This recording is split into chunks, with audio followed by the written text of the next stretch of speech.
180.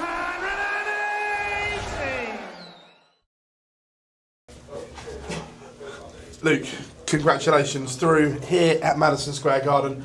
A tough assignment there against Stowe Bunce, but you found a way to come through it. Yeah, I did. On the walk-on, of course, that guy, he pulled my thumb back and it really hurt. So, it affected my performance. But yeah, I tried my best to come back from that. That thing stays in your head, it does. It affected my performance. But Stowe played really good, to be honest. A couple of good finishes there, and he kind of pushed me out of the game a little bit, but he managed to give it away again in the end. Then the last two legs, he almost sort of gave me the game. So I was very fortunate to go over the line, really.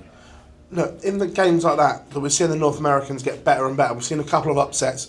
When you go behind, are you thinking, oh God, I don't want to go to the same list as the upsets? Yeah, of course. I don't ever want to come all this way, and you be here for like 3 or 4 days prepping, and then you lose first game. It's always a hard one to take. I haven't had to experience that yet, luckily, but it's never nice.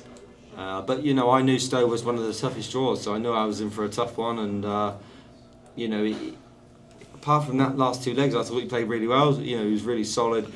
Them couple of ball shots out, which showed real grit and determination. So that just shows the calibre he's at. But like I said, the last 2 legs, he really didn't show the calibre that he's at, and he could have romped away, and he sort of gave me the game in the end. But I felt out of it after 4-3. I felt deflated after what happened, but I managed to bounce back, and it might be something that I get lucky from in the first game. I managed to capitalise and do something great tomorrow. In terms of World Series, is this the toughest one in terms of the calibre of players that you guys are playing against in the opening round? Yeah, well, I think it's the toughest qualifiers you play against, for sure.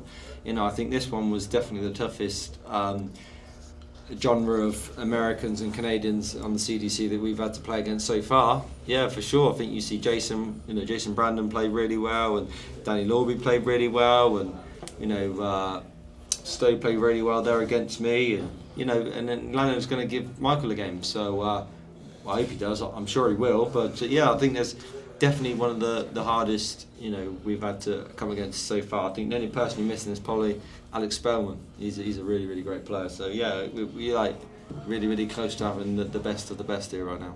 What would it mean to add this title to your resume? Yeah, I mean it would mean the world. It's definitely the World Series that I've always wanted to win. It's America. It's the Big Apple. It's everything that everyone wants to be a part of. You want to be in America. If you're winning titles in America, there's something great's happening. Whether you win NFLs, MLBs, or whatever they're called. I don't know what they are. Baseball. Am I right? Is it MLB? Yeah. So I thought, I don't sound right. When you're winning titles in America, something's good happening, and I want to add my part to that as well. So of course, it would mean the world to me to go on and win here tomorrow. Cheers, Luke. Thanks very much. Thank you. Luke, it was a tough test tonight. In leg number 9, still has another opportunity for a bull shot on the 123 checkout. Missed it into the 25, and then you take out the 32, and that was kind of the swinging point that got you over the line there. Is when you're sitting there waiting for that shot, are you thinking he's hitting it for a 3rd time straight? Honestly, that double 16 there, I could not believe it didn't go in. It was literally, I had a couple of shots in that whole game where they were so close to that wall. I'm just like, where's that luck? I'm literally a millimetre away from just changing the whole game. The double 15 to go 4-1 up.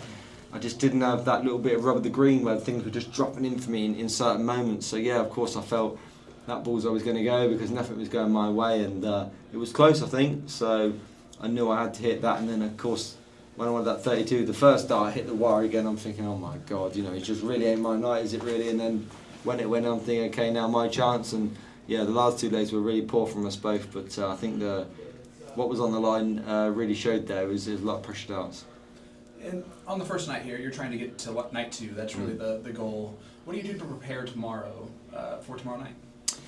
Honestly, you just want to get through the first night. It's the same in every World Series. I know the pressure's on you because everyone expects you to win, and you just want to get to that second night. So you feel a lot of pressure on your shoulders. You feel like you can't lose, and I've only lost once in the 15-16 World Series tournaments I've ever played in the first game. So the pressure's on you, but of course now I'll relax and enjoy it now. I know that there's nothing to lose now. I've made the second day. There's not a third day. I've made the second day. I think I got Danny next, so the crowd's going to be on his side, and played really well earlier. So it's going to be a good prospect for us both. Cheers. Thanks a lot for your time. Thank you. You mentioned the crowd. How about that crowd out there? It's keeps on rocking, continuing from last year's success into this year. What's your thoughts on the atmosphere? Yeah, I think that the atmosphere tonight was probably the best it's ever been in America since we've ever been here. Honestly, I think it was amazing. I walked out to see my mum and dad. They were sitting on the balcony in the second game, and it was Jason Brandon game. And my God, that was the most incredible crowd that I've ever experienced. I've experienced great crowds. I have, but it just had a different buzz about it. To be honest, I think I said to a few of the guys in the back room, can you imagine if they doubled that? You know how incredible that would be, and that's where we want to be. We want bigger crowds. You know, there's 3,500 in there, but my God, can you imagine if there's like 15,000 in an American crowd? I mean, with the roof on, and you know, America's all about open top, you know, NFL and all this. Imagine when the roof's on and you got 15 to 20,000 people in it. I mean, I experienced the Rangers in ice hockey, and they scored a goal, and my God, that was one of the best experiences I've ever been involved in. So I think this is where darts needs to go. If we can get 10, 15,000 in the room, Americans, you could see one of the best atmospheres that darts ever seen. You mentioned 15, 20,000. That big arena holds 20,000. What would it mean to be there? Yeah, I mean, that's the goal. That's where we want to be. It really is. I think we just need the Americans to open their eyes up and see how great our sport is. You know, I want them to capture it and be like, wow, this is really good. You know, because I believe that we can be there in the next few years. You know, we're in the theatre at the moment, but we need American people to really grab onto the sport and say, yeah, we want to be there, and we need the figures. We need people to come out, and you know, we need to sell the tickets. And you know, if the warrant's there and it keeps happening and we keep building it every year, we'll be in the big arena, I'm sure of it, but we need the people to want to come, and we need that, so that's what I'm looking forward to. We get that 15, 20,000, that will be a special atmosphere, and that will really put the hairs on the back of your neck standing up. Definitely so. You mentioned Alex Spellman, we're probably missing a couple others too. The World Series format's kind of the same all throughout, Australia, New Zealand as well. Do you think there's an extension that should happen in some of these events to allow other players in? Yeah, well, I think that's just what will come. It will come in time, you know. I think, like I said, this is the best that American darts has been, in my opinion, for a long, long time, you know. We've had great players, John Parr, Darren Young, all these players are fantastic players, you know, Gary Mawson, but we're at a stage now where the standards get a little bit better, and I feel like if it keeps growing, then you give the PDC no option but to grow the game over here, and you'll go towards Canada, and maybe, you know, I've heard there's a league where there's 5,000 people in. I think you told me, didn't you? 5,000 people.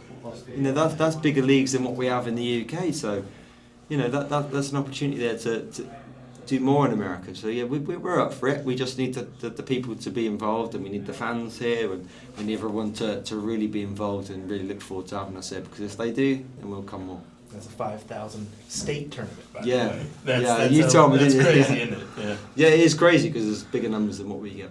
Well, thanks for chatting with us. Good luck tomorrow. Thank you very much.